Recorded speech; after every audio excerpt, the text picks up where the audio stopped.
Welcome back to Mental Health Matters, and we're excited to have you today. Today's issue is we're going to talk about a couples communication exercise. But this is not just for couples. This is for you communicating with anyone else, self and other. So how do you communicate with another person?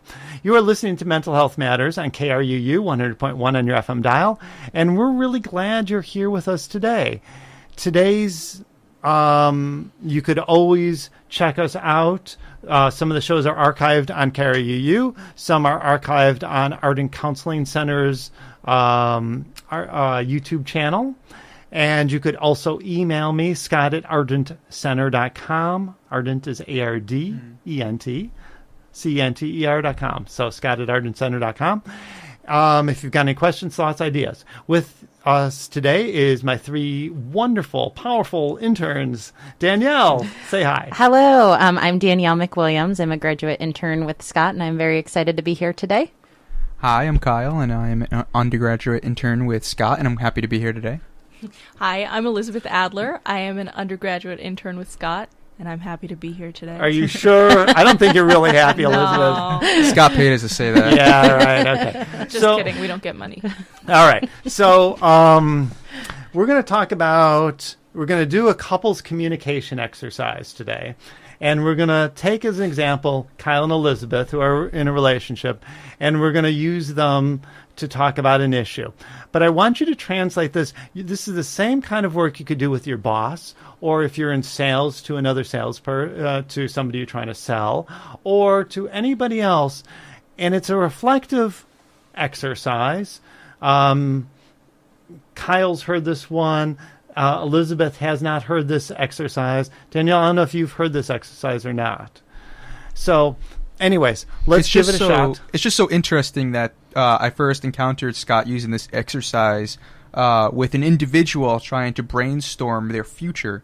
And Scott saying, oh, yeah, there's this exercise that I've already showed you, and it's going to, help you brainstorm something with your relationship. And so it's just a very diverse exercise that you can use in many different facets. So let's talk about how we did it with this one individual.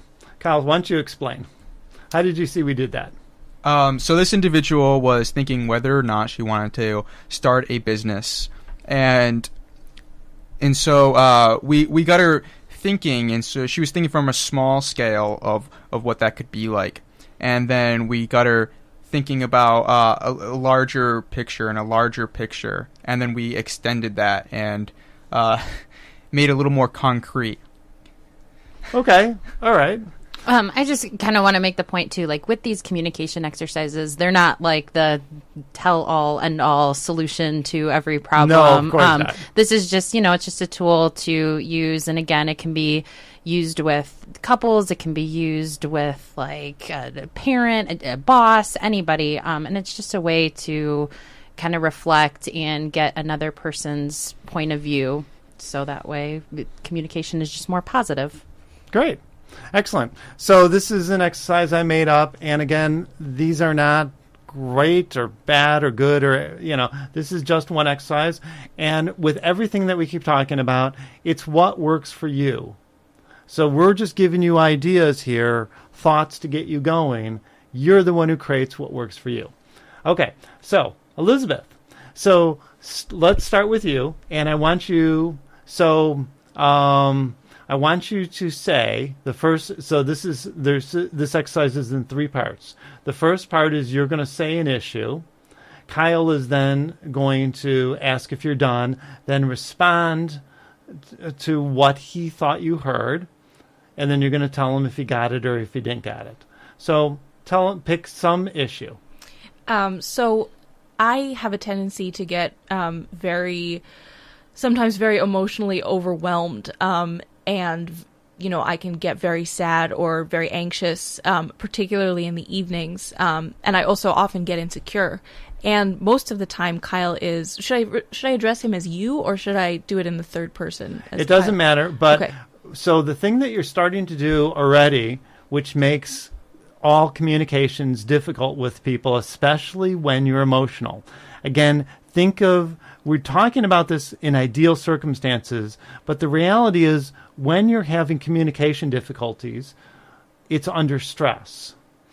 Or when you're trying to sell somebody something, or you're talking to your boss or somebody else, you're under stress. Try and keep it simple. One issue, one time. So, for example, if I say, Kyle, I think you're mean, and then Kyle would say, are you done? And then he'd say, here's what I hear you say.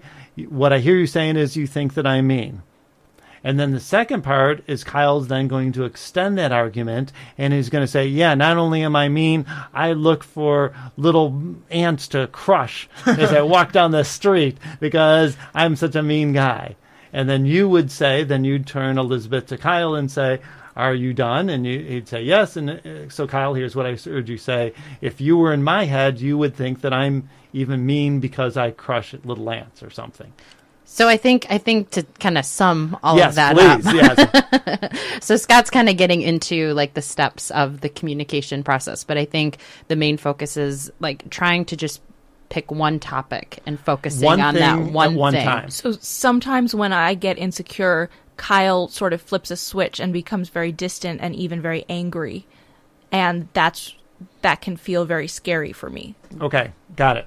So, Kyle, ask if she's done. Elizabeth, are you done? Yes, Kyle, I am. Okay. And Kyle now say, here's what I heard you say. Here's what I heard you said.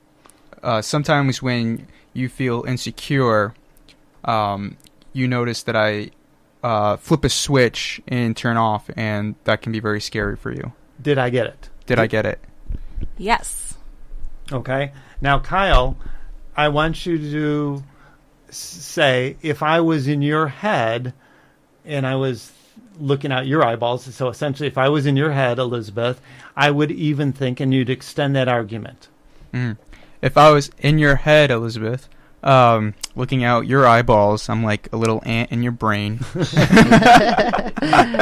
I would also think that I might be getting so mad at you that I am ready to pick up the roof and throw it. Or is it supposed to be more serious than Yeah, make it serious if you want, or whatever you want. that I'm about to walk out the door? Or Yeah, okay. That if I was in your head, Elizabeth, if I was in your head, if I were you, I would think that you're afraid that I'm actually going to even walk out the door because I'm so distant. And now you say, Elizabeth, you're not here to answer it. You're just here to say, are you done, Kyle? Are you done, Kyle?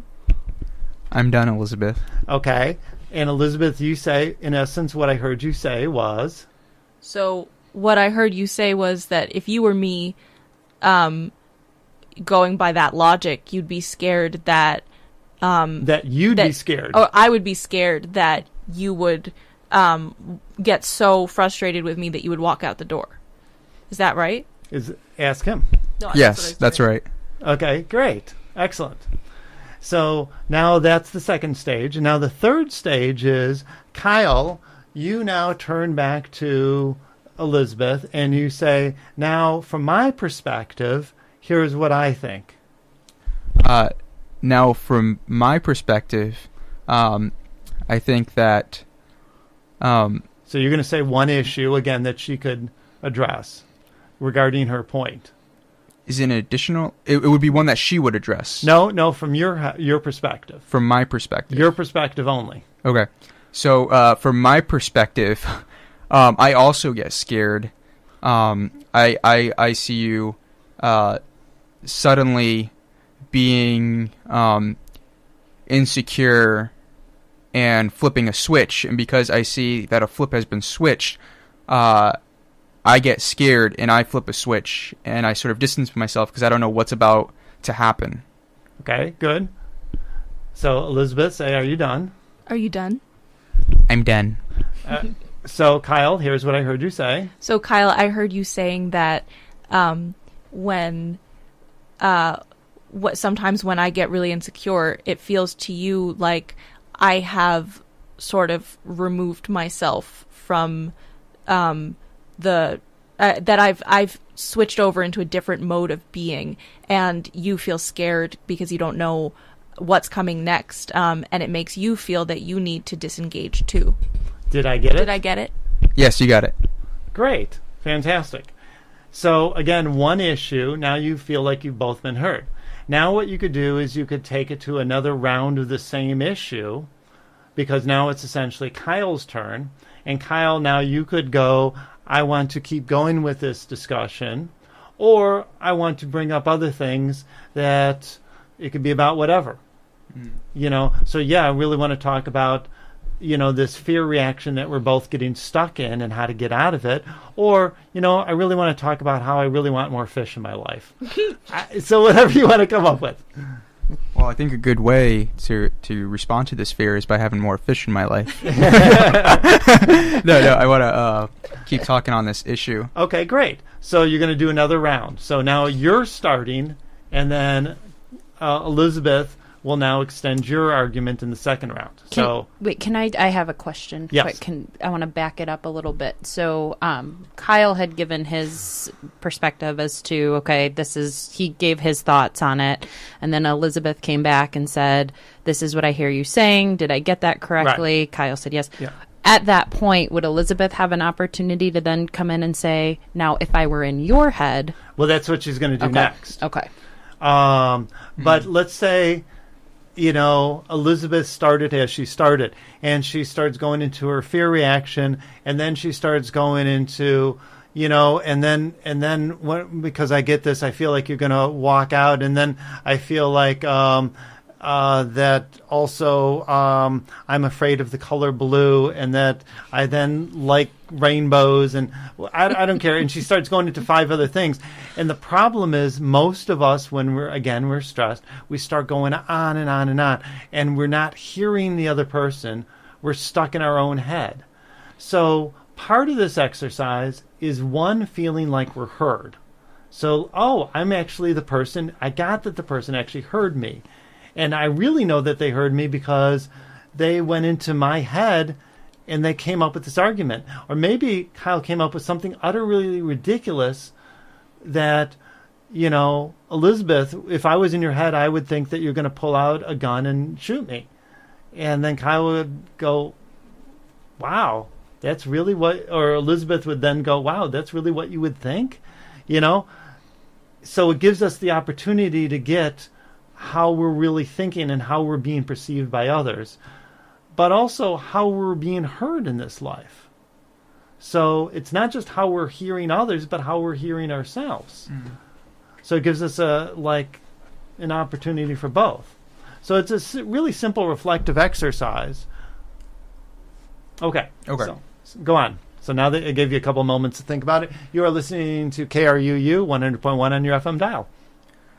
So we're just doing an exercise and for relationships, and I'm doing it with my girlfriend Elizabeth. My name's Kyle. And we're doing on communication exercise today on KRUU 100.1, and we're doing this is Mental Health Matters, and we're talking about 3-part exercise. So Kyle, let's do the second round, and let's do it again, and let's do it a different way. So it's going to start with you. Okay. So one issue is when I get home and I see that Elizabeth is sort of flips a switch and she's all of a sudden really insecure, and her eyes are going back and forth. And you're perceiving. I'm perceiving that because there is no reality, right? That she's being insecure, and then I don't know what's about to happen, and so then I flip a switch and I sort of disengage a little bit and put up a barrier. Okay. So, Elizabeth, ask him if he's done. Are you done? Yes. So, what I heard you say is that sometimes when you perceive signs of insecurity in me, it's very frightening to you because you don't know what's going to happen next, and you feel that you need to shut off and disengage from me and keep an emotional distance, sometimes a physical distance from me. Yes. Okay. So if I were in your head, I would extend that thought to think. I would extend that thought to think, is this the way that it's going to be for the rest of our lives? Is that an... Yeah, whatever you're thinking, he might be thinking. He might think, like if I was in Kyle's head, I would think, oh my God, is this the way, as you're saying, is this going to be the rest of my life? Are we going to actually go forward in this relationship, get married, and I'm not going to be stuck with this the rest of my life? Right. Is that a full way to phrase that's what you're saying? Nice, very, very, yeah, that's a good way to say it. Okay, and so Kyle, Are you done? Yes. So what I heard you say was that if you were in my head, you would think that that I'd be scared that this would be the rest of my life, where you'd be whatever. Okay. Yep, that's right. Okay. Good. So now you're on stage 3, right? So stage 3, Elizabeth, now you get to respond as you would want to respond. So back to me, here's what I would think. Back to me, I would just want to assure you that I'm doing everything that I can to work on this, and basically ask you to be somewhat patient with me as I'm figuring things out, and also ask you to, when you do need to disengage, to do so in a way that, is sort of compassionate rather than explosive.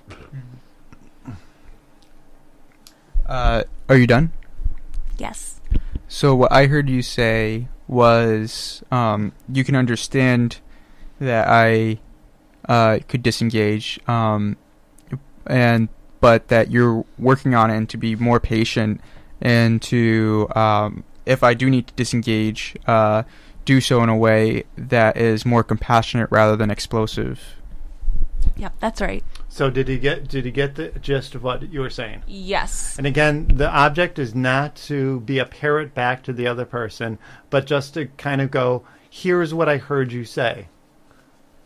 Right. Okay? So instead of saying explosive, I could have said abrupt, like abruptly disengaging. Yeah, exactly. And you could reframe it in that kind of more positive way. Exactly. And I liked that you also heard what I just said. You heard me saying that I totally understood where you were coming from, and that I felt like I understood why you needed to disengage in times like that. Because I don't think I said that outright, but I was definitely thinking it and feeling it. So the fact that he heard that in the implication, how did that feel to you? That was made me feel very understood, and it was, and yeah, it was a good feeling. And so the fact that he can hear you, what does that do for you? It makes me feel safe, and makes me feel, that the relationship is healthy, and that Kyle is a very perceptive person who also truly cares about what I think, and cares enough to really pay attention when I'm talking to not only what I'm saying but also what's implied. Powerful. Another thing is, I find myself sort of feeling uncomfortable, but needing to just take like a deep breath, because obviously it's like a bigger issue that has come up, and it's not as simple as just what's in this conversation. It's much more like emotional and such than that. And exactly. And so part of this is settling down the overthinking and the over-emotion and just simplifying things. Again, this is not to solve the problem. This is more an exercise to learn, where am I at? Where's the other person at? I'm heard. I'm safe enough to take the next stage. And then maybe you sit there and say, let's stop the exercise and let's get back to just having a conversation back and forth now that we're on the same page. and then, oh, we're getting lost again. Let's get back to that. One thing too, just like from an outsider and kind of sitting and listening and watching the exercise, what I do like is, and I think it just brings the point totally when we're under stress and there's multiple things going on, when you're able to just kind of focus on that one situation like you guys did, it did help the conversation move forward. So while we're not looking for like a solution right now in this time, it is starting to make its way towards, okay, here's the identified problem. Here's what we need to work on. Let's move forward with it. It doesn't keep the conversation like circling. Like it went from, here's the identified problem, I feel insecure. Then it turned into, when I feel insecure, Kyle responds this way. When Kyle responds this way, it causes me to respond this way. And then it just keeps it moving forward so that it can get to that point of how do we work on this so that it gets and better. You can almost see that like, oh, okay, so Elizabeth's needing to, she's working on this. And so if I was Kyle, I might say, hey, okay, if I stop reacting to you and you stop feeling like I'm pulling out and abandoning you, and you could calm down, your fight or flight could chill out enough, then, and you could get it, your stuff's about you, it's not about me. Because that's often the problem in these communication things. We often think it's about the other. When it's not really about the other, it's about ourselves. We're just getting lost in what the other is doing or not doing. Then it becomes easy for Kyle to say, oh, okay, if I'm not the problem here and you're the issue, so to speak, what else can we talk about? Let's brainstorm what else we can do to support the kind of growth that you're wanting to create. Because we're all going through stuff. And yes, you're going through something that listeners might think is rather scary. But you know what? Every single one of us has what's scary to us. And it's not what's scary to somebody else. That's what we learn is what's scary to ourselves, that we don't have to get trapped in. Well, and I think one of the key components with this exercise that a lot of other communication exercises don't really look at is you are actually putting yourself in the head of the other person. So like just by saying, if I were you, I would feel like, oh my gosh, is this what I'm stuck with the rest of my life? And it was actually interesting because as you said that, Elizabeth, Kyle, your face was kind of like, oh my gosh, is that like the vibe that I give off? Is that like I don't ever want to make you feel that, you know what I mean? Right. So it points out in such a good way, like this is if I were you, what I would be thinking. And then it just helps kind of make that progression. So excellent. So, do you want to do a third round, or do you want to do something else? What would you guys like to do? You mean, is there a final part to this? The final part, I think, is really looking at what's the next stage. So, when you're kind of done going around and around, and you could go multiple times, and I like this exercise. I used to do it where I would have the person talk for 1 minute, and then it was like 30 seconds. And then it's like the other person couldn't remember half of what the other person was saying. So it's like, okay, one person just talks alone for 30 seconds. And if the other person doesn't want to say something or they're done, then they just sit there in silence. And that was useful, but I think people get lost.